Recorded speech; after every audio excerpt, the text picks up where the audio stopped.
Welcome back to today's episode on Enjoy Your Life.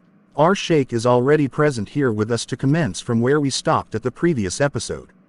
Sheikh, please proceed. In the name of Allah, the Beneficent, the Merciful.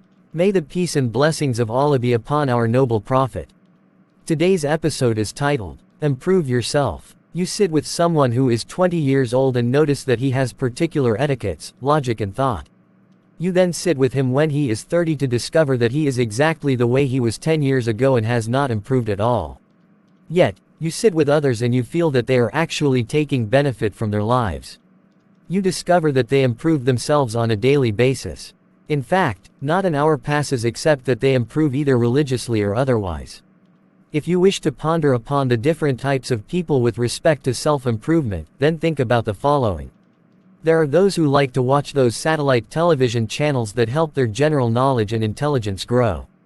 They benefit from other people's experiences by watching constructive discussions, from which they learn the characteristics of debating and improve their language, understanding, and expertise in debate and persuasion.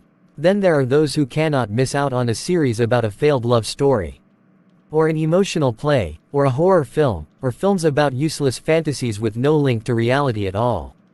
Notice the difference between the two after 5 or 10 years. Which of the two would have improved the most in his skills and ability to fathom information, gain general knowledge, have the power to convince others, or successfully be able to cope with diverse situations? No doubt the first person. You will find the mannerisms of the first person to be completely different. When he argues, he does so on the basis of legal references, facts and figures, while the second can only quote the words of actors and singers, so much so that one such person once said during a discussion, Allah says, "Strive, my servant, and I shall strive with you." We informed him that this is not a verse from the Quran. His complexion changed and he fell silent. Really? I then thought about the phrase and it occurred to me that it is an Egyptian idiom which was imprinted on his mind after watching a drama series. Let's look at it from another angle, that of reading newspapers and magazines.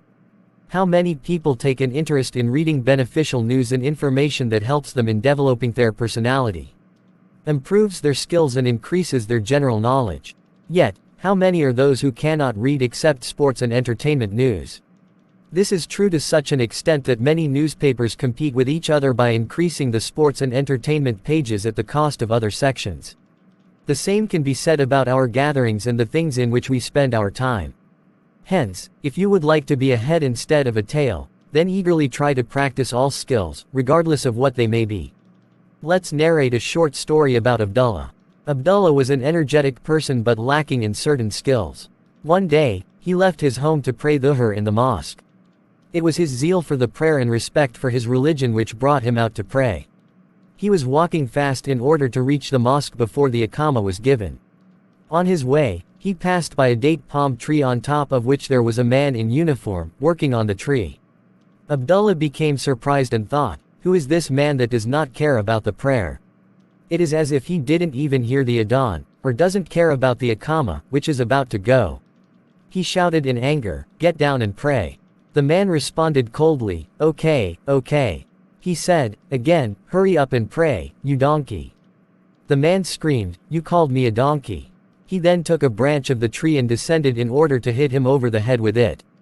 Abdullah hid his face with his headscarf so the man wouldn't recognize him and went on to the mosque. The man descended from the tree in anger, went to his house, prayed and rested for a while. He then returned to the tree to finish his job. Then Asr time came and Abdullah went to the mosque again. On his way he passed by the same tree and noticed the same man working.